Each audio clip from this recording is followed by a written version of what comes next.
రేవంత్ రెడ్డి గారు మరొక్కసారి SC sub categorisation విషయంలో మోసం చేయాలని చూస్తూ ఉన్నారు. తెలంగాణలో ఎస్సీలను ఏబీసీలుగా వర్గీకరించాలని 30 సంవత్సరాల సుదీర్ఘ పోరాటం తర్వాత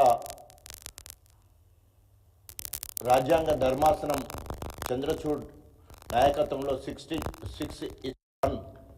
7 జడ్జీలతో కూడిన ధర్మాసనం స్పష్టమైన తీర్పు ఇవ్వడం జరిగింది.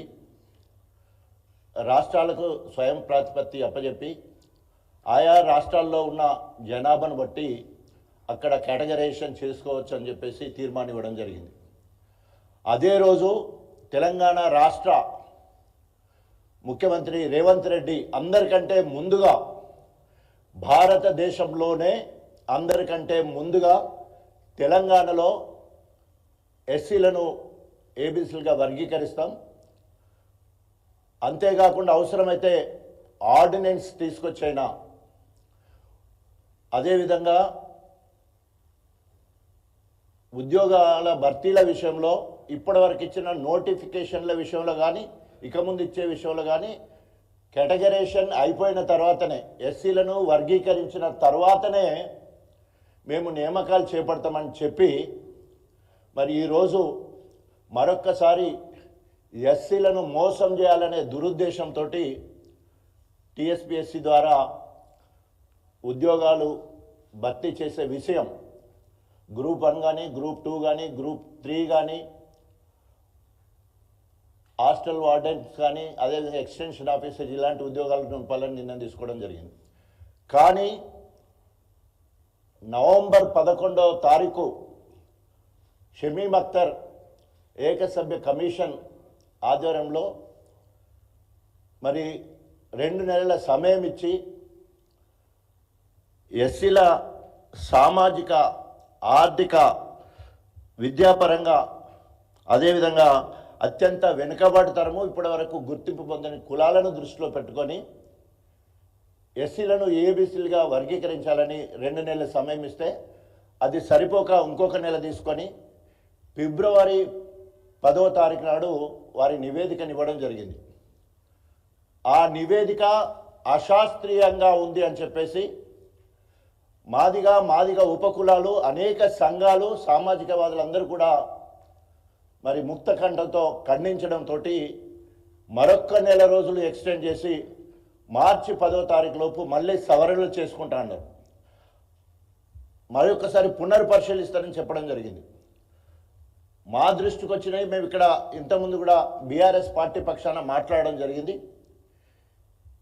గ్రూప్ ఏ లేదా గ్రూప్ 1లో ఎదిగిన వాళ్ళను అన్ని రకాలుగా వెనుకబడ్డ వాళ్ళని వేసేదాంట్లో ఎదిగిన వాళ్ళను పంబాల 903 పాపులేషన్ ఉంటే 100 కుటుంబాలు ఉద్యోగాలు చేస్తూ ఉన్నాయి.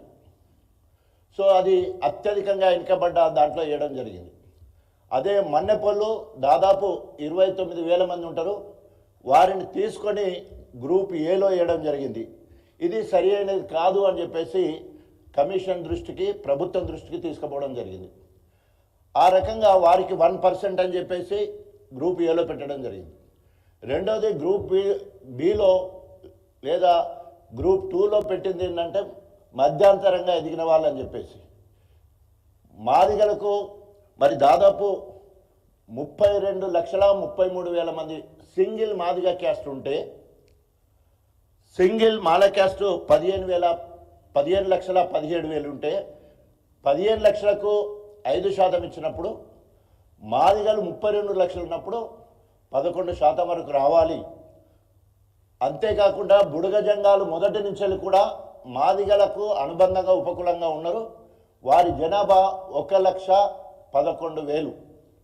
సో వాళ్ళు కనుక మాకు కలిసేది ఉంటే మమ్మల్ని కలిపేసేది ఉంటే మాకు 12% రిజర్వేషన్ వచ్చేది ఉండే.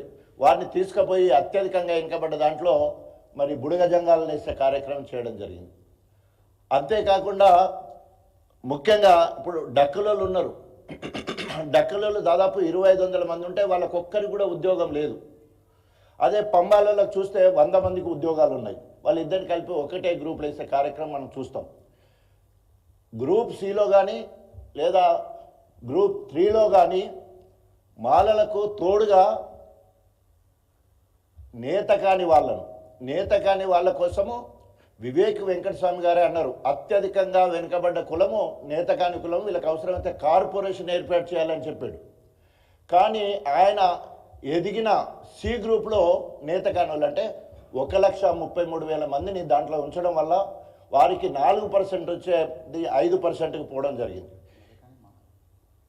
మాలలతో కలిపి నేత కాని వాళ్ళు ఉండడం వల్ల వాళ్ళు 5%కి వెళ్ళడం జరిగింది. లేకపోతే మాలలు 4% ఉండే పరిస్థితి ఉండే. ఇప్పుడు మేము డిమాండ్ చేసేది మొదటి నుంచి వెళ్ళినట్టు ఎస్సీలను ఏబిసీలుగా వర్గీకరించాలి. ఎందుకంటే ఇన్ని ఉదాహరణలు చెప్పినాం, ఇది అశాస్త్రీయంగా జరిగింది. దాన్ని ప్రభుత్వం గుర్తించి మళ్ళీ కమిషన్కి ఇంకొక పునర్పరిశీలించాలని చెప్పేసి మళ్ళీ 4 రోజులు టైం ఇచ్చింది. ఇప్పుడు ఎవరు కూడా వెంటనే ఫలితాలు ప్రకటించమని ఎవరు కూడా ఆందోళన చేయట్లేదు. ఎస్సీ కేటగరైజేషన్ అయిపోయిన తర్వాతనే నియామకాలు చేపట్టాలనేది ప్రభుత్వం చెప్పింది. మేము దానికి ఎదురు చూస్తూ ఉన్నాం. కానీ ఇప్పుడు మరొక్కసారి ఎస్సీలను మోసం చేయాలనే ఉద్దేశంతో రేవంత్ రెడ్డి గారు మళ్ళీ కపట నాటకం. ఒకసారి ఇటు చూస్తేనేమో, ముందు చూస్తేనేమో మాదిగల పక్షపాత లెక్క ఉంటాడు, వెనుక నుంచి వెళ్ళి మాత్రమో మాలలను నెయ్యేయడమే కాకుండా మాలలకు మేలు జరిగే కార్యక్రమాలు చేస్తున్నాడు. దీన్ని మేము తీవ్రంగా ఖండిస్తున్నాం. రేవంత్ రెడ్డి 2 నాలుకల ధోరణి మారుకోవాలని చెప్పేసి హెచ్చరిస్తూ ఉన్నాం. అదేవిధంగా ఇప్పటి వరకు అట్లా ఆగస్టు 1వ తారీఖు రోజే రేవంత్ రెడ్డి నియామకాలు చేపట్టాలని చెప్పేసి డిఎస్సి ద్వారా దాదాపు 15,000 ఉద్యోగాలు ఇచ్చిండు. అదేవిధంగా ప్రొఫెషనల్ కోర్సు ఎంబీబీఎస్ కానీ బీటెక్ కానీ ఇతర ప్రొఫెషనల్ కోర్సులో వందలాది సీట్లు మాదిగ ఉపకులాలకు నష్టం జరిగింది. ఆ రకంగా విద్యాపరంగా ఉద్యోగపరంగా కూడా నష్టం జరిగింది. అంటే చెప్పేది చెప్తూనే ఉంటాడు, చేసేది చేసుకుంటూనే ఉంటాడు. సో ఈరోజు మళ్ళీ మాట మార్చి ఉద్యోగ నియమాలకు 10వ తారీఖు నుండి శ్రీకారం చుట్టడం జరిగింది. రేవంత్ రెడ్డి ఈ మాయల మరాఠీ తత్వాన్ని మానుకోవాలని హెచ్చరిస్తూ ఉన్నాం. ఇప్పటికీ చెప్పిన దాని ప్రకారం గ్రూప్ 1కు సంబంధించిన ఉద్యోగాలు 10వ తారీఖు, గ్రూప్ 2కు సంబంధించినవి 11వ తారీఖు, గ్రూప్ 3కి సంబంధించినవి 14వ తారీఖు, అదేవిధంగా హాస్టల్ వార్డెన్ ఆఫీసర్స్కి 17వ తారీఖు, ఎక్స్టెన్షన్ ఆఫీసర్స్ 19వ తారీఖు వరకు షెడ్యూల్ను విడుదల చేయడం జరిగింది. దీన్ని వెంటనే నిలిపివేయాలని చెప్పేసి డిమాండ్ చేస్తూ ఉన్నాం. రేవంత్ రెడ్డి ఇప్పటికే అనేక హామీలు ఇచ్చి అందరినీ మోసం చేసుకుంటూ వచ్చాడు. మొత్తం గోబెల్స్ ప్రచారం చేసుకుంటూ ఇప్పటికీ 15 నెలల పాలన పూర్తి చేసుకున్నాడు. ఇది నయవంచన పాలన, ప్రజాపాలన కాదు, ప్రజా వంచక పాలన నడిపిస్తూ ఉన్నాడు. ఇప్పటికీ రైతులను నిండా ముంచి 441 రైతు ఆత్మహత్యలకు గురైన అదంతా కూడా ప్రభుత్వము రేవంత్ రెడ్డి చేసిన హత్యలే. నిన్న ఇంటర్నేషనల్ ఉమెన్ డే అయితే అక్కడ పోయి కూడా మళ్ళా మహిళలకు మాయమాటలు చెప్తా ఉన్నాడు. మహిళలకు చేసింది గుండు సున్నా ఇప్పటి వరకు. ఒక పక్క రైతులు పొలాలు వర్షం లేక పొలాలు సరి అయిన ప్రణాళిక లేకపోవడం వల్ల రిజర్వాయర్ల నీళ్లుండి కాలువల నీళ్ళు లేక పొలాలు ఎండిపోయే పరిస్థితి ఇలా కనబడుతూ ఉన్నది. ఇప్పటికైనా రేవంత్ రెడ్డికి చిత్తశుద్ధి ఉండేది ఉంటే వెంటనే ఇది 12వ తారీఖు రోజు మరి అసెంబ్లీ మొదలవుతుంది. ఆ రోజు మొదటి బిల్లుగా తీసుకుంటా అంటున్నారు. వెంటనే ఎస్సీలను ఏబీసీలుగా వర్గీకరించి తీర్మానం అయిన తర్వాతనే నియామకాలు చేపట్టాలని డిమాండ్ చేస్తూ, ఒకవేళ దీనికి వ్యతిరేకంగా పోయేది ఉంటే తీవ్ర పరిణామాలు రేవంత్ రెడ్డి ప్రభుత్వం ఎదుర్కోవాల్సి వస్తుందని హెచ్చరిస్తూ సెలవు తీసుకుంటాం. ఇంకేమన్నా? Thank you.